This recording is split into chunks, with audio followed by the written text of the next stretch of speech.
అందరికీ నమస్కారం. శ్రీనివాస్ చెప్పే కథలకు మీ అందరికీ స్వాగతం. ఇప్పుడు మనం వినబోయే సీరియల్ 'లక్ష 2 లక్షల' ఎంత కావాలి? మరి మొదటి భాగంలోకి వెళ్దామా? రచన కొమ్మూరి సాంబశివరావు గారు. ఇది కూడా 1955 నుంచి 65 కాలం నాటి సీరియల్. మరి కథలోకి వెళ్దామా? ఇక యుగంధర్ గారు, నేను జ్ఞాపకం ఉన్నానా? డిటెక్టివ్ యుగంధర్ ఆమెను శ్రద్ధగా చూసి, క్షమించాలి, జ్ఞాపకం లేదు అన్నాడు. అవును, పొరపాటు నాదే. ఎలా జ్ఞాపకం ఉంటాను? నా పేరు లీలా అందామె. యుగంధర్ చిన్నగా నవ్వి, పేరు చెప్పినా జ్ఞాపకం రావట్లేదు అన్నాడు. అంతలో యుగంధర్ అసిస్టెంట్ రాజు అక్కడికొచ్చి, రేపొద్దున్న ప్లేన్లో మెడ్రాస్కి సీట్స్ బుక్ చేశాను సార్ అని చెప్పాడు. గుడ్ అని లీల వైపు తిరిగి, మనం ఎప్పుడు ఎక్కడ కలుసుకున్నామో చెప్పండి అడిగాడు యుగంధర్. నేను ఐరావతం ఇన్సూరెన్స్ కంపెనీలో టైపిస్ట్గా ఉన్నప్పుడు ఒక కేసు సందర్భంలో మీరు మా ఆఫీస్కి వచ్చారు అన్నది లీల. యుగంధర్ తల ఊపాడు. అవును, ఇప్పుడు జ్ఞాపకం వచ్చింది. నాకు ఆ కంపెనీ తాలూకా రహస్య ఉత్తరాలు చూపించింది మీరేగా? లీల నవ్వి, అవును, ఇప్పుడు జ్ఞాపకం వచ్చానన్నమాట. యుగంధర్ గారు, నాకు మీరు ఒక సహాయం చేసి పెట్టాలి అన్నది దీనంగా. యుగంధర్ ఓసారి చుట్టూ చూశాడు. హోటల్ ఇంపీరియల్ రిసెప్షన్ రూమ్ అది. బొంబాయి నుంచి వచ్చిన వాళ్ళు, మద్రాసు నుంచి వచ్చిన వాళ్ళు, సర్కార్ నుంచి వచ్చిన వాళ్ళు ఎందరో హడావిడిగా వెళుతున్నారు, వస్తున్నారు. అది హైదరాబాద్ నగరం. యుగంధర్ కేసు పని మీద అక్కడికి వెళ్ళాడు. పని పూర్తయింది. మర్నాడు విమానంలో మద్రాసుకు బయలుదేరటానికి సన్నాహం చేసుకున్నాడు. నా గదికి రండి, మాట్లాడదాం అన్నాడు యుగంధర్. లీల సరే అంది. యుగంధర్ తన గదిలోకి వెళ్ళగానే, కూర్చోండి, కాఫీ తాగుతారా, కూల్ డ్రింక్స్ తెప్పించనా అడిగాడు. ఏదైనా సరే అని సోఫా అంచున కూర్చుంది లీల. రాజు బెల్ నొక్కాడు. మెడ్రాస్ నుంచి మీరు ఈ ఊరు ఎప్పుడొచ్చారు అడిగాడు యుగంధర్ లీలని. 2 నెలలైంది. ఆ కంపెనీలో పని మానేశాను. తర్వాత 2 ఏళ్ళు మద్రాస్ ఇండస్ట్రీలో సెక్రటరీగా పనిచేశాను అన్నది లీల. అలాగా, ఈ ఊళ్ళో అడిగాడు యుగంధర్. అంతలో హోటల్ కుర్రాడొచ్చాడు. 3 కూల్ డ్రింక్స్ తీసుకురమ్మని చెప్పాడు రాజు. ఉద్యోగం చేయటం లేదు, పెళ్లి చేసుకున్నాను అన్నది లీల. మంచి పని చేశారు. మీ భర్త ఉద్యోగం చేస్తున్నారా అడిగాడు యుగంధర్.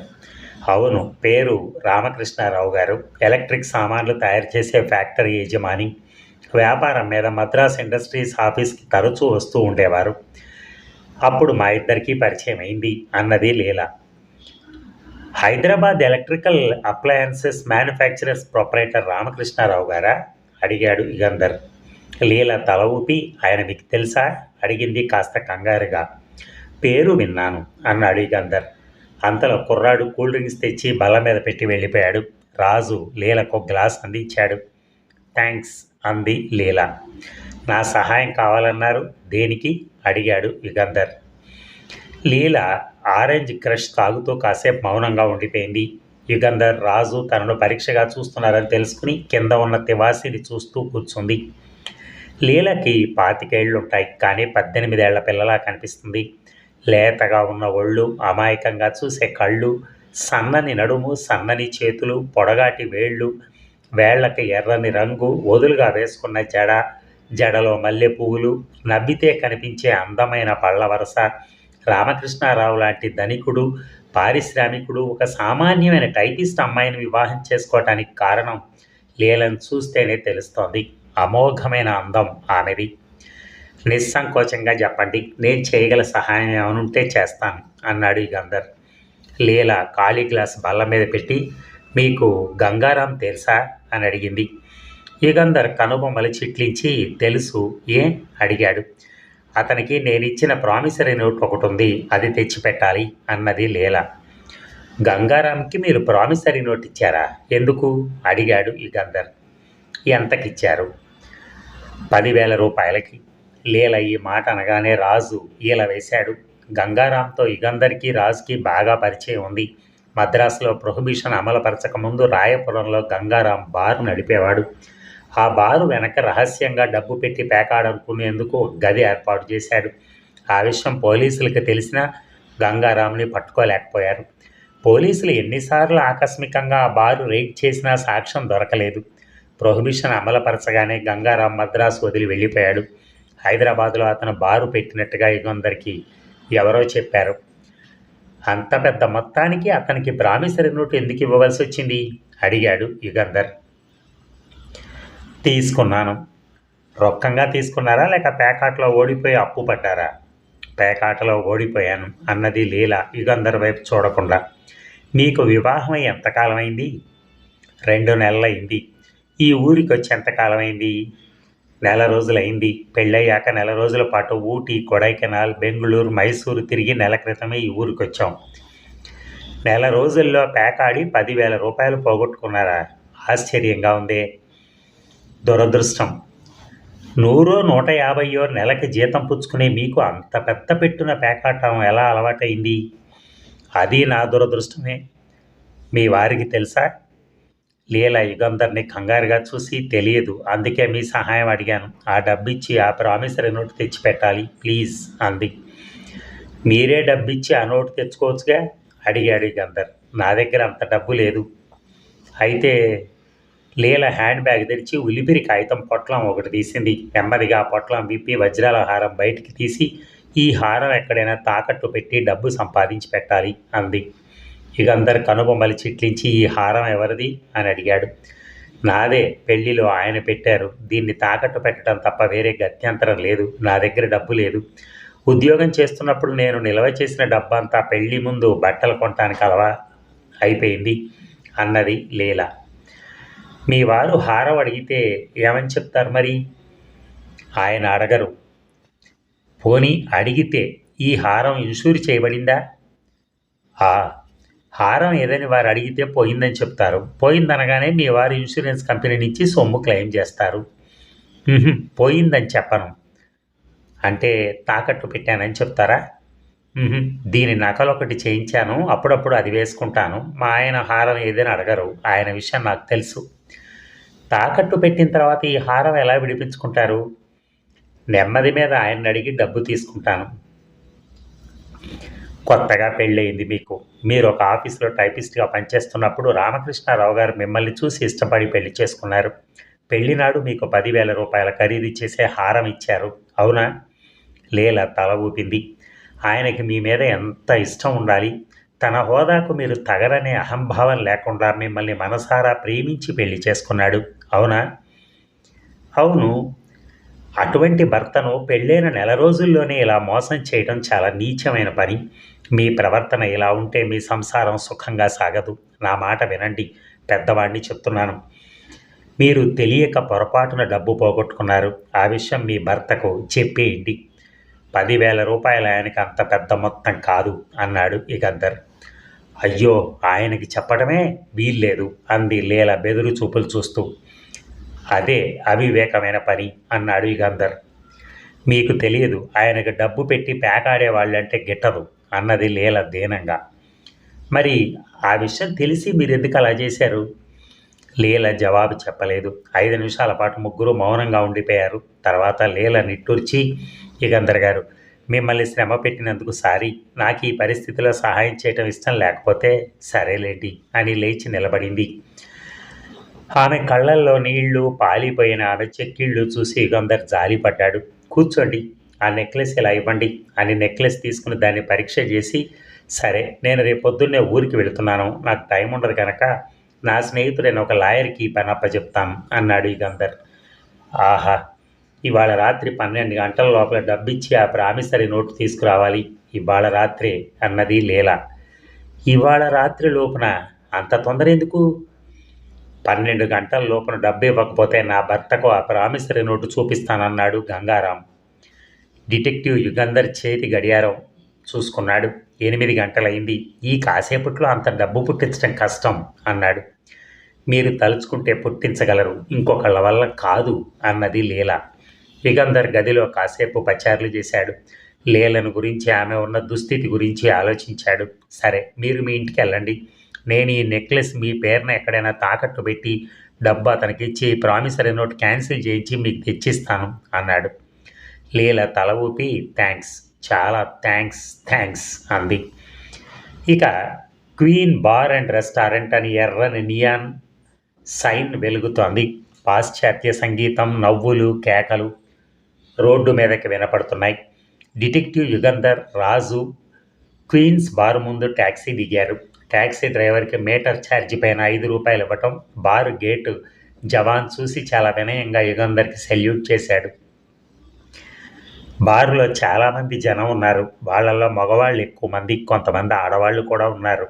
యుగంధర్, రాజు మూల ఉన్న ఒక బల్లెత్తుక్కుని వెళ్ళి కూర్చుని బాయ్ రాగానే బీరు తెమ్మని చెప్పారు. పేకాట్లో మనల్ని చేర్చుకుంటారా అడిగాడు రాజు యుగంధర్ని. ఎందుకు చేర్చుకోరు, మనం ఎవరో వాళ్ళకేం తెలుసు అంటూ బిల్ తీసుకుని పర్సులో 100 రూపాయల నోట్లు బాయ్కి కనిపించినట్టు పర్సు తెరిచి పట్టుకున్నాడు యుగంధర్. ఆ నోట్లను ఓరకంటా చూసి లోపలికి వెళ్ళాడు బాయ్. సార్, ఆ మూల బల్ల దగ్గర చూడండి అన్నాడు రాజు. బీరు గ్లాస్ ముందు పెట్టుకుని ఒంటిగా కూర్చున్నాడు 40 ఏళ్ల మనిషి ఒక అతను. ఖరీదైనవి కాకపోయినా శుభ్రమైన బట్టలు వేసుకున్నాడు. సన్నగా పొడుగ్గా ఉన్నాడు. యుగంధర్ అతన్ని గుర్తుపట్టి రా పలకరిద్దాం అన్నాడు రాజుతో. హలో వేణు, ఇలా ఒంటరిగా కూర్చున్నావే అడిగాడు యుగంధర్. వేణు తలెత్తి చూసి మీరా, ఈ ఊరు ఎప్పుడొచ్చారు అడిగాడు. 4 రోజులైంది, రేపు వెళ్ళిపోతున్నాను అంటూ యుగంధర్ అతనికి ఎదురుగా కూర్చుని బిజినెస్ ఎలా ఉంది అడిగాడు. అట్టే బాగాలేదు, అప్పుడప్పుడు కేసులు వస్తూ ఉంటాయి, కానీ తీరిక ఎక్కువ అన్నాడు వేణు నవ్వుతూ. అది మంచిదే కదా అని బాయ్ని పిలిచి 3 సీసాల బీరు తీసుకురమ్మన్నాడు యుగంధర్. వేణు కూడా ప్రైవేట్ డిటెక్టివ్, కొన్నాళ్ల పాటు మద్రాసులో ఉన్నాడు. తర్వాత హైదరాబాద్కి మకాం మార్చాడు. చాలా బాగుంది ఈ బారు అన్నాడు యుగంధర్ సంభాషణ సాగించడానికి. అవును, ఈ ఊళ్ళో కల్లా పేరున్న బార్ ఇదే అన్నాడు వేణు. యుగంధర్ వేణుతో మాట్లాడుతున్నంతసేపు రాజు బార్లో జనాన్ని, లోపలికి వెళ్ళే మనుషులని పరీక్షగా చూస్తున్నాడు. ఏదైనా కేసు మీద వచ్చారా అడిగాడు వేణు. ఎక్కడికి, ఇక్కడికా, ఈ ఊరికా అని యుగంధర్ నవ్వి, ఈ ఊరికి ఒక కేసు పని మీదే వచ్చాను, పూర్తయింది, ఇక్కడికి కాలక్షేపానికి వచ్చాను అన్నాడు. రాజు లేచి ఇప్పుడే వస్తాను అని బార్ రూమ్ వైపు వెళ్ళి కాసేపట్లో తిరిగి వచ్చి కూర్చున్నాడు. 5 నిమిషాల తర్వాత యుగంధర్ రాజును చూసి వెళ్దామా అని అడిగాడు. రాజు నవ్వి అప్పుడే హోటల్కి వెళ్ళి ఏం చేస్తాం, కాసేపు పేక ఆడుకుందాం అన్నాడు. పేక ఎవరితో, నువ్వు నేనా? వేణు పేకాటకు వచ్చినట్లు లేడు అన్నాడు యుగంధర్. వేణు నవ్వి నేను పేక ఆడను అన్నాడు. ఈ బారు లోపల చాలామంది ఆడుతున్నారు, మనం కూడా వాళ్ళతో కలుద్దాం అన్నాడు రాజు. అయితే పద, కాసేపు ఆడుకుని వెళ్దాం అన్నాడు యుగంధర్ లేచి నిలబడి. బార్ రూమ్స్ అని రాసి ఉన్న వైపు రాజు యుగంధర్ని తీసుకెళ్లాడు. లోపలికి వెళ్ళటానికి పర్మిషన్ సంపాదించావన్నమాట అన్నాడు యుగంధర్. రాజు నవ్వి పర్సులో ఉన్న పచ్చ నోట్లు చూపించాను, వాళ్ళ ముఖాలు వికసించాయి అన్నాడు. బార్లో వాళ్ళకి బీరిచ్చిన కుర్రాడొచ్చి రండి సార్ ఇటు రండి అంటూ ప్రైవేట్ అని రాసి ఉన్న ఒక తలుపు తీసి లోపలికి వెళ్ళాడు. ఒక చిన్న నడవ దాటి ఒక గది తలుపు తెరిచి లోపలికి వెళ్ళండి సార్ అన్నాడు అతను. యుగంధర్ రాజు లోపలికి వెళ్ళగానే తలుపు మూసుకుంది. అది ఎయిర్ కండిషన్డ్ గది. చల్లగా ఉన్న సిగరెట్ పొగ వల్ల కళ్ళు మండుతున్నాయి. కమిన్ సార్ అంటూ ఒక అతను వచ్చి యుగంధర్ని, రాజుని ఆహ్వానించాడు. ఆ గదిలో 5 బల్లలు ఉన్నాయి. ఒక్కొక్క బల్ల దగ్గర 4, 5 కూర్చుని పేకాడుతున్నారు. తలుపు పక్కన చిన్న బల్ల వెనక కూర్చున్న ఒక ఆంగ్లో ఇండియన్ అమ్మాయికి డబ్బిచ్చి టోకెన్స్ కొన్నాడు రాజు. ఇద్దరు కూర్చుని ఆడుతున్న ఒక బల్ల దగ్గరికి తీసుకెళ్ళి డ్రింక్ కావాలా సార్ అడిగాడు అతను యుగంధర్ని. బీర్ అన్నాడు యుగంధర్. పేకాడుతున్న వాళ్ళలో ఆ బారు తాలూకా మనిషి ఒకడు ప్రతి బల్ల దగ్గర ఉన్నాడని యుగంధర్కి తెలుసు. ఎక్కువ లాభాలు సంపాదిస్తున్న మనిషి అతనేనని యుగంధర్కి తెలుసు. ఆ లాభాలన్నీ వాళ్ళవి కావని గంగారాం తీసుకుంటాడని కూడా తెలుసు. అరగంటలో యుగంధర్, రాజు 200 పోగొట్టుకున్నారు. రాజు కొంచెం అసహనంతో యుగంధర్ని చూశాడు.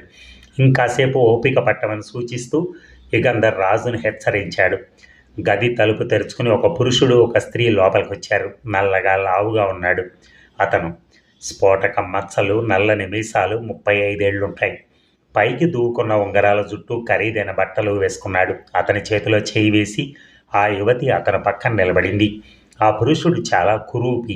తన కురూపినని అతనికి తెలిసినట్టు, ఆ విషయం తనతో చెప్పే ధైర్యం ఎవరికీ లేనట్టు, తన వికృత రూపానికి గర్వపడుతున్నట్టు అదొక రకమైన అహంభావంతో వచ్చాడు అతను లోపలికి.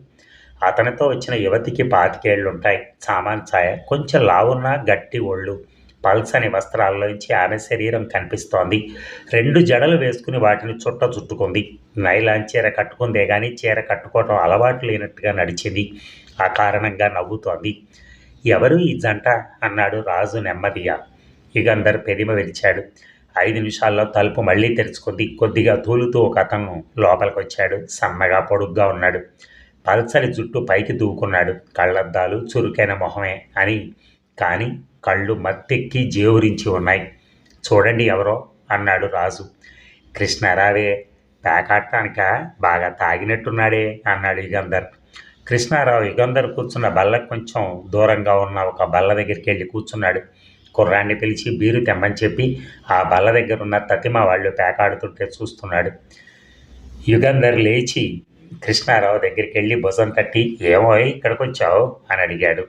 కృష్ణారావు బరువెక్కిన రెప్పలను అతి కష్టం మీద తెరిచి, మీరా, ఊరికి వెళ్ళలేదు అని మొహం వంచుకున్నాడు. నాలిక మొద్దు బారటం వల్ల మాట్లాడటం కూడా అతనికి కష్టంగా ఉంది. నువ్వు పేకాడవా అని అడిగాడు యుగంధర్. అంత డబ్బు లేదు, చూడటానికి వచ్చాను అన్నాడు కృష్ణారావు. అంతకుముందు వచ్చిన కురూపి ఆ యువతి ఎదురుగా ఉన్న బల్ల దగ్గర కూర్చున్నారు. ఆ యువతి తమ వైపు రెప్పవాల్చకుండా చుట్టం యుగంధర్ గమనించాడు. కానీ తనను చూస్తుందో కృష్ణారావును చూస్తుందో నిర్ణయించుకోలేకపోయాడు. ఇలా వచ్చావు, ఎక్కడ మీటింగ్ కూడా లేదా ఏమిటి అని అడిగాడు యుగంధర్ కృష్ణారావుని. నా అదృష్టం బాగుండి వాళ్ళ నోళ్లు నొప్పి పుట్టినట్టున్నాయి, ఈవేళ ఎవరూ మాట్లాడటం లేదు అన్నాడు కృష్ణారావు నవ్వుతూ. అతను ఒక దినపత్రిక విలేఖరి. యుగంధర్కి చాలా రోజుల నుంచి అతనితో పరిచయం ఉంది. ముక్కలు వేశారు రండి అని పిలిచాడు రాజు. యుగంధర్ వెళ్ళి 2 ఆటలాడి, ఏమిటి మోసం అడిగాడు బిగ్గరగా. ముక్కలు కలిపిన మనిషి తెల్లబోయి చూశాడు. ఎవరి కంట్లో కారం కొడదాం అనుకున్నావు? గోళ్లతో ముక్కలకు గుర్తులు పెడుతున్నావు అని లేచి నిలబడ్డాడు యుగంధర్. ఎక్కడి నుంచి వచ్చారో? ఫైల్ మానులు లాంటి వాళ్ళు 2 యుగంధర్కి చెరో పక్కన ప్రత్యక్షమయ్యారు. ఏమిటి గొడవ? అరవకుండా నెమ్మదిగా చెప్పండి అన్నాడు వాళ్ళల్లో ఒక అతను. నెమ్మదిగా చెప్పాలా? ఇతను ముక్కల మీద గుర్తులు పెట్టి మమ్మల్ని మోసం చేస్తున్నాడు. మీ ప్రొపరేటరేడి అడిగాడు యుగంధర్ కోపంగా. అరవకండి, ప్రొపరేటర్ దగ్గరికే వెళ్దాం అన్నాడు అతను. ఇనప కడ్డీ లాంటి చేతులు యుగంధర్ మీద పడ్డాయి. యుగంధర్ని చెరచెర లాక్కుని తీసుకెళ్ళిపోయారు. రాజు లేవబోయాడు. వద్దని కళ్ళతో యుగంధర్ రాజుని హెచ్చరించాడు. ఒక అతను ముందు, ఒక అతను వెనక, మధ్య యుగంధర్ మెట్లెక్కారు. మేడ మీద ఒక గది తలుపు ముందు ఆగారు. వాళ్ళలో ఒక అతను తలుపు తట్టాడు. ఎవరో? లోపల నుంచి ప్రశ్న. ఎవరో ఒక ఆయన మోసం జరుగుతుందని గొడవ చేస్తున్నాడు, తీసుకునిరా. తలుపు తోశాడు అతను. తెరుచుకుంది. యుగంధర్ని చెరో చేయి పట్టుకుని లోపలికి తీసుకెళ్లారు. అదొక చాలా విశాలమైన గది. ఆ గది కూడా ఎయిర్ కండిషన్ గది. నేల కనిపించకుండా మెత్తని తివాసీ పరిచింది. తలుపుకి ఎదురుగా గోడకు దగ్గరగా ఒక విశాలమైన బల్ల పక్కన ఇనప పెట్టె. బల్ల వెనక కూర్చుని ఉన్నాడు గంగారాం. అతని చేతిలో ఉన్న పిస్తోలు సూటిగా యుగంధర్ వైపు గురిపెట్టుంది. అది తీసి దాచేయి గంగారాం అన్నాడు యుగంధర్ నవ్వుతూ. మీరా అంటూ గంగారాం కంగారుగా పిస్తోలు బల్ల సరుగులో పడేసి ఆ 2 ఫైల్ మాన్లను బయటికి వెళ్ళమని సౌజ్ఞ చేసి, మీరు ఈ ఊరు ఎప్పుడొచ్చారు? డబ్బు పెట్టి పేకాడతారని నాకు తెలియదే అన్నాడు. యుగంధర్ గంగారాంకి ఎదురుగా కుర్చీలో కూర్చుని, ఈ ఊరు వచ్చిన తర్వాత బాగా లావయ్యావు, రంగు కూడా వచ్చావు, బాగా సంపాదించినట్టున్నావు అన్నాను నవ్వుతూ. లావుగా ఎర్రగా ఉన్నాడు గంగారాం. బట్టతల, పక్కలన మాత్రం కాసి నల్ల వెంట్రుకలున్నాయి. గుండ్రటి మొహం, పెద్ద ముక్కు, లావుపాటి మెడ, తెల్లని ప్యాంటు, తెల్లని సిల్క్ బుష్ షర్ట్ తొడుక్కున్నాడు. చెప్పండి, ఏమిటి గొడవ అడిగాడు గంగారాం. ఏముంది, పేకాట్లో మోసం చేస్తున్నారు అన్నాడు యుగంధర్. ఎంత పోయింది ఏమిటి? 240. గంగారాం పక్క కొంగి ఇనపెట్టి తెరిచి 200 రూపాయల నోట్ల 4 10 రూపాయల నోట్లు బల్ల మీద పెట్టి తీసుకోండి అన్నాడు. పోలీసులకు పట్టుబడకుండా ఎలా సాగిస్తున్నావు ఈ జూదం అని అడిగాడు యుగంధర్. పేకాటకు వచ్చే వాళ్ళంతా చాలా పెద్ద మనుషులు, 4 డబ్బులు పోయినా విచారించేవాళ్ళు కారు. అలాగా అని యుగంధర్ గంగారాంని తీక్షణంగా చూశాడు. మీకిప్పుడు మా మీద కంప్లైంట్ లేదనుకుంటాను, తృప్తి పడ్డారా అడిగాడు గంగారాం బల్ల మీద పెట్టిన నోట్లని చూపిస్తూ. లేదు, ఇంకా తృప్తి కలగలేదు అంటూ యుగంధర్ ఆ నోట్లు జేబులో పెట్టుకుని, ఇన్స్పెక్టర్ నజీముద్దీన్కి టెలిఫోన్ చేద్దామా అని ఉంది అన్నాడు. గంగారాం బెదిరిపోలేదు. పోలీసులు గేటు దగ్గరికి వస్తే చాలు, బల్ల మీద పేక ముక్కలు ఉండవు, బీరు సీసాలు మాత్రం ఉంటాయి అన్నాడు. కొంతకాలం పాటు రోజు పోలీసులు రైడ్ చేస్తే చిక్కిపోతావు, ఈ ఊరు నుంచి కూడా పలాయనం చిత్తగిస్తావు. మిస్టర్ యుగంధర్, మీకేం అపకారం చేశాను చెప్పండి, నా మీద మీకెందుకు పగ? ఇక్కడికి వచ్చి పేకాడుకునే ఆ పెద్ద మనుషులంతా బాగా డబ్బున్న వాళ్ళు, ఇక్కడ కాకపోతే ఇంకో చోట డబ్బు పోగొట్టుకుంటారు. నువ్వు ఇలా మోసం చేయటం నాకు నచ్చలేదు. అందులోనూ ఆడవాళ్ళని. నెల రోజుల్లో ఒక ఆడది ఇక్కడ 10,000 పోగొట్టుకుందంటే నీ వల్ల ఎంత అపకారం జరుగుతుందో తెలుస్తోంది. ఇక్కడ 10,000 పోగొట్టుకుందా? ఎవరండి? రామకృష్ణారావు గారి భార్య లీల. ఓహో! ఆవిడ. అంత పెద్ద మొత్తాలు ఆడొద్దని చిలక్కి చెప్పినట్టు ఆమెకి చెప్పాను. వింటేగా. యుగంధర్ చేయి జాపాడు. గంగారాం యుగంధర్ జాపిన చేయి చూసి కనుబొమ్మలు చిట్లించి, మీరు ఓడిపోయిన డబ్బు ఇచ్చేశానుగా అన్నాడు. నేను ఓడిపోలేదు. నన్ను మోసం చేసి తీసుకున్న డబ్బది. అలాగే లీలను మోసం చేసి తీసుకున్న ప్రామిసరీ నోట్ ఇలా ఇవ్వు అన్నాడు యుగంధర్ గంభీరంగా. గంగారాం యుగంధర్ని కోపంగా చూస్తూ 10,000 ప్రామిసరీ నోట్ అడగగానే మీకు ఇస్తానని అనుకుంటున్నారా అన్నాడు. నీకు ఆ మాత్రం వివేకం ఉందనుకున్నాను. ఇవ్వకపోతే సరే అని యుగంధర్ లేవబోయాడు. మీలాంటి వారితో వైరం తెచ్చుకోవటం నాకు ఇష్టం లేదు అన్నాడు గంగారాం. అందుకే ఆ ప్రామిసరీ నోట్ అంటూ యుగంధర్ సిగరెట్ వెలిగించాడు. మరి ఆ ప్రామిసరీ నోట్ అతను ఇచ్చాడా లేదా మనం రేపటి భాగంలో విందాం. Thank you.